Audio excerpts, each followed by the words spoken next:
అసలు ఈ direct selling అంటే ఏంటి? డైరెక్ట్ సెల్లింగ్ ఏ కంట్రీలో మొదలైంది? ఈ రోజు భారతదేశంలో దీని సిచ్యువేషన్ ఏంటి? ఇండియాకి అసలు ఇది ఎప్పుడు పరిచయం అయింది? ఇలాంటి చాలా విషయాలు మనం ఈ రోజు ఈ వీడియోలో అసలు డైరెక్ట్ సెల్లింగ్ ని సింపుల్ వేలో తెలుసుకుందాం. అసలు డైరెక్ట్ సెల్లింగ్ అంటే ఏంటి? డైరెక్ట్ సెల్లింగ్ అంటే హోల్సేలర్లు, రిటైలర్లు ఎవరూ లేకుండా ఒక కంపెనీ వస్తువుల్ని నేరుగా కస్టమర్లకు అందచేయటమే దీని యొక్క ప్రధాన ఉద్దేశం. దాన్నే డైరెక్ట్ సెల్లింగ్ అంటారు. అంటే కంపెనీ టు డైరెక్ట్ కస్టమర్ అనుకోండి. పూర్వకాలంలో వ్యాపారస్తులందరూ కూడా వాళ్ళ ప్రొడక్ట్ ని తీసుకొని ఇంటింటికి డోర్ టు డోర్ వెళ్లి వీధుల్లో తిరుగుతూ అమ్ముకునే వాళ్ళు. దీన్ని పెండ్లింగ్ అంటారనమాట. 18వ శతాబ్దంలో అమెరికాలో యానీ విట్నిమయర్ అనే ఒక వ్యక్తి మొదటగా ఈ విధానాన్ని ప్రవేశపెట్టాడు. అతని నుంచి డైరెక్ట్ సెల్లింగ్ ఫస్ట్ మొదలైంది. 1850 1900 టైంలో 1886 లో డేవిడ్ హెచ్ మెకానెల్ అనే వ్యక్తి కాలిఫోర్నియా పర్ఫ్యూమ్ కంపెనీని స్టార్ట్ చేశాడు. లేడీస్ ఇంట్లో ఖాళీగా ఉన్నప్పుడు వస్తువులను అమ్ముకుంటూ కొంత డబ్బుల్ని సంపాదించుకోవచ్చు అనే విధానాన్ని ప్రవేశపెట్టారు. అంటే వర్క్ ఫ్రమ్ హోమ్ అంటారు కదా, అదే ఇది. తర్వాత పార్టీ ప్లాన్ మోడల్ తీసుకొచ్చారు. 1940 టైంలో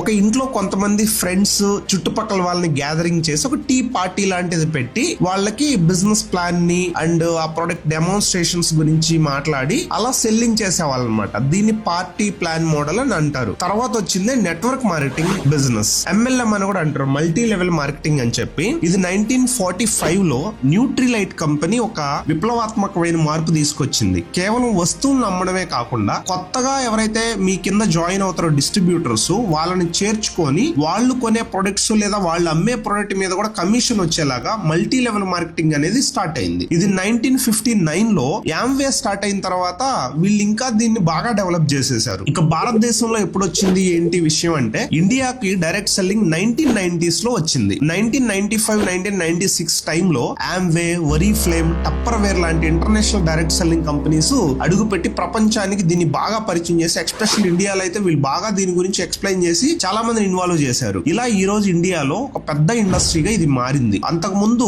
ఈ ఇండస్ట్రీ పెద్ద గుర్తింపు ఏం లేకపోవడం వల్ల చాలా కంపెనీస్ జనాలను మోసం చేశాయి. గవర్నమెంట్ కూడా అంతగా పట్టించుకోలేదు. 2016 లో ఏం చేసిందంటే, డైరెక్ట్ సెల్లింగ్ లో కూడా ఫ్యూచర్ ఉంది, డైరెక్ట్ సెల్లింగ్ కూడా ఒక కెరియర్ ప్లాట్ఫామ్ అని గుర్తించి డైరెక్ట్ సెల్లింగ్ గైడ్ లైన్స్ తీసుకొచ్చింది. ఆ తర్వాత 2021 లో consumer protection act 2021 direct selling rules తీసుకొచ్చినాక ఇంకా స్ట్రిక్ట్ అయింది. ఇప్పుడు ఇది పూర్తిగా లీగలైజ్ అయిపోయింది ఇండియాలో. డైరెక్ట్ సెల్లింగ్ కి పిరమిడ్ స్కీమ్స్ కి కొంచెం డిఫరెన్స్ ని మీరు అర్థం చేసుకొని చేయాల్సి ఉంటుంది. ఎందుకంటే నిజమైన డైరెక్ట్ సెల్లింగ్ కంపెనీస్ లో క్వాలిటీ ప్రొడక్ట్స్ అమ్మడం ద్వారా మీ కమిషన్స్ రూపంలో ఇన్కమ్ వస్తుంది.